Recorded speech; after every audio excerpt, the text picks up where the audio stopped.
बिस्मिल्लाहिर्रहमानिर्रहीम अस्सलाम वालेकुम नाज़रीन, मैं जवाद यूसुफ हूँ और आप सबको अपने ऑफिशियल चैनल में खुशामदीद कहता हूँ। अमरीकी फ़ौज ने भागने की तैयारी मुकम्मल कर ली है और नए अहकामात अपने फ़ौजियों को जारी कर दिए हैं। लेकिन नाज़रीन, इंटरेस्टिंग बात जो हमने आपको अपने पिछले व्लॉग में बताई थी, वो ये है कि इस जंग में सिर्फ अमरीका और इज़राइल ईरान के खिलाफ नहीं था, बल्कि इस जंग में भारत भी खिलाफ था ईरान के।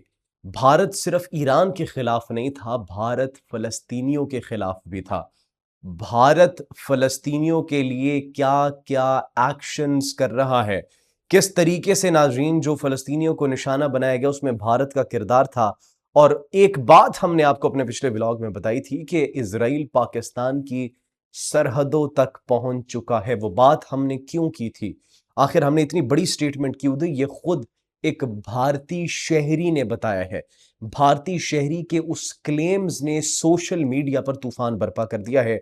और भारत का क्या रोल है, मोदी का क्या रोल है, अडानी का क्या रोल है नाज़रीन पाकिस्तान के खिलाफ, वो आज हम आपके साथ डिस्कस करने वाले हैं। बहरीन में कुछ और भारतीयों को पकड़ा गया है, सिर्फ पाकिस्तान के खिलाफ नाज़रीन यहां पर नहीं, बल्कि जितने भी मुस्लिम ममालिक हैं उनके अंदर जो भारत का और इजराइल का एक नेक्सस है, वो आहिस्ता आहिस्ता अब एक्सपोज होता हुआ दिखाई दे रहा है। और पूरी दुनिया के अंदर ये जो मुसलमानों के खिलाफ एक जंगी सूरत हाल है, मुसलमानों को नुकसान पहुंचाने की कोशिश की जा रही है, एक्चुअली अब वो ऐसे ऐसे हकायक से पर्दा उठता जा रहा है कि जो तसव्वुर नहीं कर रहे थे। और मुस्लिम ममालिक को आपस में लड़वाने की प्लानिंग के पीछे बड़ा एक अहम रोल जो था भारत का, इसराइल का, वो भी सामने आता हुआ दिखाई दे रहा है। नाज़रीन, ये सिर्फ इंपॉर्टेंट खबर नहीं है, इंपॉर्टेंट खबर ये है कि बड़े पैमाने पर हमले किए गए हैं ईरान की जानिब से, और ईरान की जानिब से हमलों को अब कोई ऐसा एयर डिफेंस सिस्टम नहीं है जो रोक सके। थार्ड सिस्टम्स तबाह हो चुके हैं, पेट्रियट सिस्टम्स तबाह हो चुके हैं।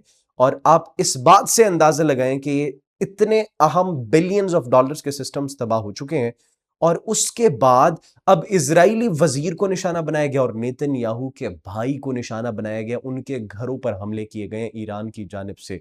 ये क्या तमाम तर तफसीलात हैं, क्या सूरत हाल है?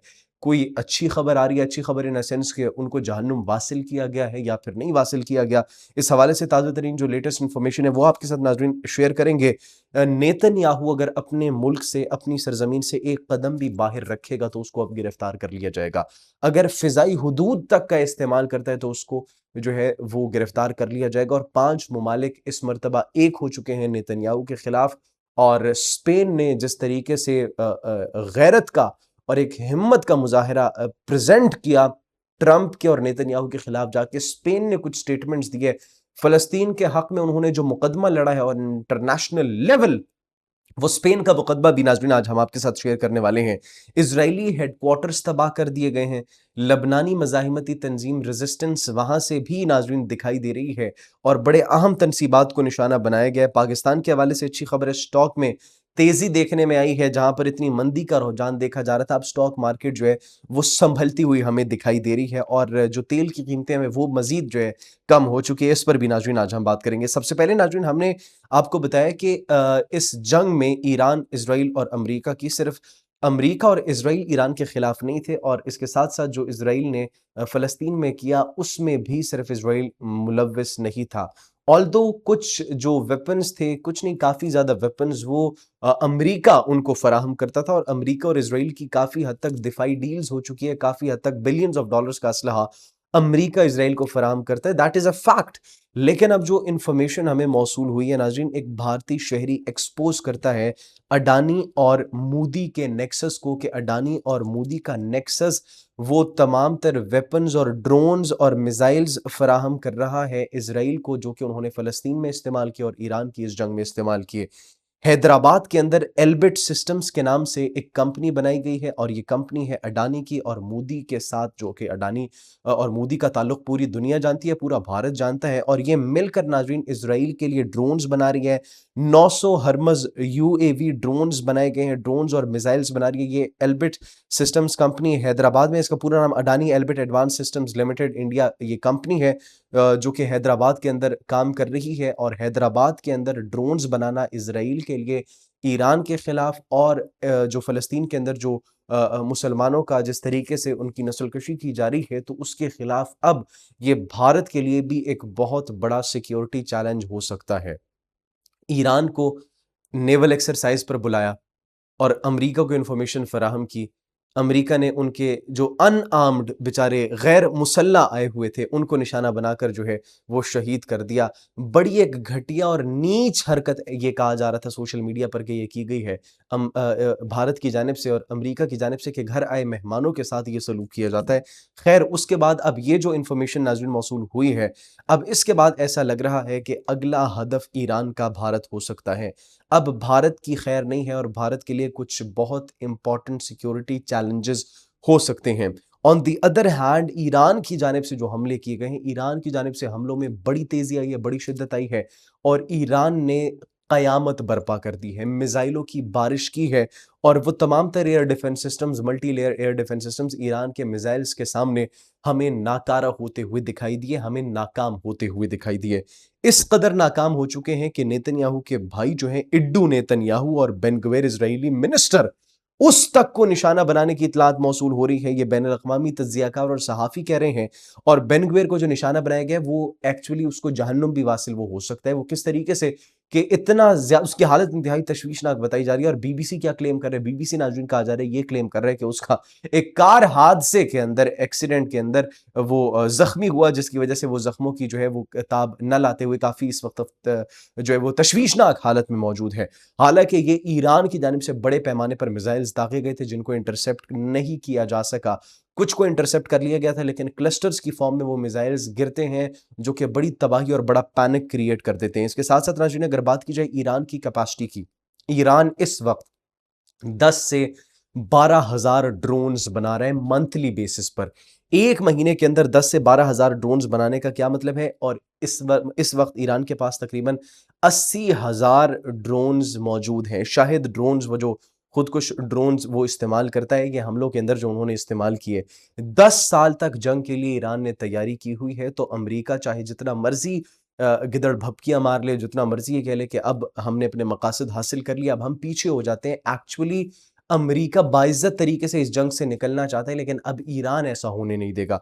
ईरान ऐसा क्यों नहीं होने देगा? कतर से, बहरीन से, कुवैत से, इराक से, उर्दन से, यूएई से सैकड़ों की तादाद में फौजी वापस बुलाना अमेरिका ने शुरू कर दिए, क्योंकि चुन चुनकर उनके फौजियों को, उनके फौजी अहदाफ को, उनकी बेसिस को ईरान निशाना बना रहे। जिस होटल में छुपने के लिए जाते हैं, उन होटल्स तक को निशाना बनाया जाता है। और ये ईरान के सुप्रीम लीडर जो नए आयतुल्लाह मुज्तबा खामेनेई मुंतखब हुए हैं, उनके बनने के बाद ये हमलों में शिद्दत देखी गई है और इजरायली वजीर को भी तब निशाना बनाया गया है और नेतन्याहू के भाई को भी ये ईरान के नए सुप्रीम लीडर ने जो है वो सुप्रीम लीडर बनने के बाद एक्चुअली निशाना बनाया। तो इससे आप अंदाजा लगा सकते हैं कि पीछे हटने का तो ईरान की जानिब से सवाल ही पैदा नहीं होता। बहरीन के अंदर नाज़रीन, फिर जिस तरीके से भारत पाकिस्तान की सरहद तक जो है, पाकिस्तान की सरहद भारत के साथ मिलती है, तो इजराइल पाकिस्तान की सरहद तक पहुंच चुके हैं। उसी तरीके से अरब ममालिक के अंदर भी जब इनके नेटवर्क्स पकड़े गए थे तो इनको अरब से निकालने का हुक्म जारी कर दिया गया था। अब बहरीन के अंदर एक भारतीय जासूस जो कि मोसाद के लिए, इजरायली एजेंसी के लिए जासूसी कर रहा था, उसको एक्चुअली पकड़ा गया, उसको गिरफ्तार किया गया, हिरासत में लिया गया। तो अब देख सकते हैं आप कि ईरान के अंदर जब कुछ होता है, ईरान के अंदर हजारों की तादाद में जो पकड़ा गया था, इतना ट्रस्ट किया उन्होंने भारत पर, लेकिन भारत ने क्या किया? उल्टा उनकी पीठ में जो है वो छुरा घोंप दिया। अब ये आप सिचुएशन देख सकते हैं, अरब ममालिक के अंदर भी जासूसी का कौन किरदार अदा करे, काम करे। तो ये जो हमने आपको पिछली वीडियो के अंदर नेक्सस की बात की थी, ये भारत और इसराइल का जो नेक्सस है, यह पूरी दुनिया के सामने एक्चुअली एक्सपोज होना शुरू हो चुका है। कंप्लीट उनके सिस्टम्स जो हैं ईरान की जानिब से तबाह कर दिए गए हैं। ईरान की जानिब से थार्ड और पेट्रियाट वो जो सिस्टम्स थे वो मुकम्मल तौर पर तबाह हो चुके हैं। अब हम ये बात क्यों करें? हम ये बात इसलिए कह रहे हैं क्योंकि अगर वो सिस्टम्स अभी बिल्कुल ठीक होते, सही सलामत होते, तो ईरान के जो मिसाइल्स दागे जा रहे हैं, इजरायली वजीर को जो निशाना बनाया गया, नेतन्याहू के भाई को निशाना बनाया गया, वो क्यों नहीं रोके? मिसाइल्स रोकने के लिए उनके पास अब एयर डिफेंस सिस्टम्स कम पड़ चुके हैं, उनके पास रडार्स कम पड़ चुके हैं और उनको तबाह कर दिया गया ईरान की जानिब से। और जितनी भी बेसेस अमेरिका की मौजूद थी उनको तो पहले ही तहस उनका फिर दिए, तहस-नहस कर दिए। तो अब इज़राइल जो है वो बहुत जो है वो मुश्किलात का शिकार हमें होता हुआ दिखाई दे रहा है, साथ-साथ अमेरिका भी।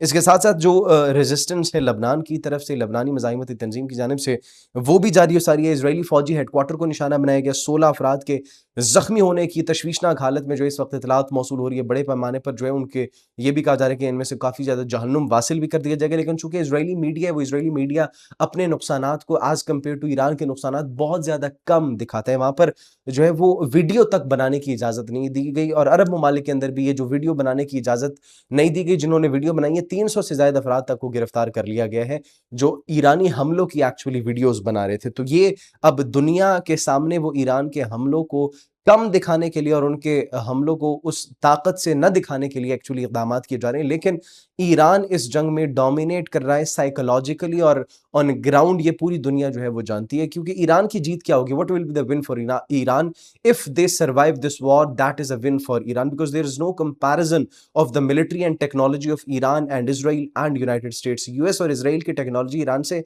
कई हद तक जो है वो आगे है, एडवांस्ड है। उनका बजट देखें, उनके इन्वेस्टमेंट देखें आप दिफाई प्रोजेक्ट्स के ऊपर। On the other hand Iran के ऊपर इतनी सैंक्शंस लगाने के बावजूद ईरान सर्वाइव कर रहा है, न सिर्फ सर्वाइव कर रहे हैं बल्कि इस तरीके से रेजिस्टेंस दे रहे हैं। इसका मतलब यह है कि ईरान जो है वो ऑलरेडी इस जंग को जीत रहा है। इसके साथ साथ नाज़रीन अगर बात की जाए, जो हमने नेतन्याहू की गिरफ्तारी की बात की, नॉर्डिक कंट्रीज जो है वो Iceland, Norway, Sweden, Denmark, Finland, ये अगर इनकी हदूद में दाखिल होने की नेतन्याहू ने कोशिश की है, कदम भी रखने की कोशिश की, उसको गिरफ्तार कर लिया जाएगा, क्योंकि वो बैनुल अक़वामी मंजरनामे पर आईसीसी की जानिब से, इंटरनेशनल क्रिमिनल कोर्ट की जानिब से एक जंगी मुजरिम है।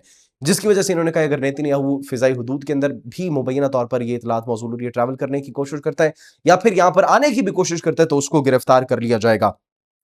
जो इस वक्त नाज़रीन सूरत हाल मज़ीद हमें जो दिखाई दे रही है, वो ये है कि जो तेल की कीमतें हैं ऑन इंटरनेशनल लेवल वो कम होती हुई दिखाई दे रही है। पाकिस्तान की स्टॉक्स वो बेहतर हो रही है, बेहतर इन अ सेंस इस तरीके से हो रही है कि 9000 पॉइंट्स का इजाफा पाकिस्तान की स्टॉक मार्केट में देखा गया। इख्तिताम हम स्पेन के साथ करेंगे। स्पेन ने जो स्टेटमेंट दी, जो मुकदमा लड़ा एक्चुअली ईरान का और फ़लस्तीन का, स्पेन ने कहा कि हमें कहा गया था कि हमें कॉर्नर कर दिया जाएगा, तनहा कर दिया जाएगा, जब हमने फ़लस्तीन को तस्लीम किया एक आज़ाद फ़लस्तीनी रियासत के तौर पर, लेकिन हमें कॉर्नर नहीं किया गया।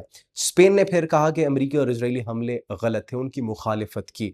स्पेन ने फिर कहा कि हमें कॉर्नर करने की बात की जा रही थी, हमारे मौक़िफ़ की तायीद नहीं की जा रही थी, लेकिन अब हमारे मौक़िफ़ की पूरी दुनिया तायीद कर रही है। जब पूरी दुनिया को ये अंदाज़ा हुआ है कि ये गलत किया गया, तो हम कॉर्नर नहीं हुए, बल्कि वो ममालिक जिन्होंने इस जंग की हिमायत की थी, वो तन्हाई का शिकार होंगे, हम तन्हाई का शिकार नहीं होंगे। डोनाल्ड ट्रंप धमकियाँ दे रहे हैं स्पेन को, तिजारती और मुख्तलिफ टैरिफ्स की धमकियाँ दी जा रही है। स्पेन कहता है कि हम बिल्कुल भी इस्तेमाल नहीं होंगे, अमेरिका को हम अड्डे फराहम नहीं करेंगे। That is a clear decision from Spain, जिसकी वजह से पूरी दुनिया के अंदर स्पेन को जो है वो बड़ी एक सपोर्ट भी मिल रही है। On the other hand America की जानिब से तनकीद का निशाना भी और उनके ऊपर पाबंदियों का भी जो है वो इम्कान ज़ाहिर किया जा रहा है। नाज़रीन तो फ़िलवक़्त इतने ही, जैसे कोई मज़ीद डेवलपमेंट आती है उस डेवलपमेंट के साथ आपकी खिदमत में हाज़िर होंगे। मुझे इजाज़त दीजिए, कमेंट सेक्शन में अपनी कीमती राय से ज़रूर आगाह कीजिएगा। अल्लाह निगहबान।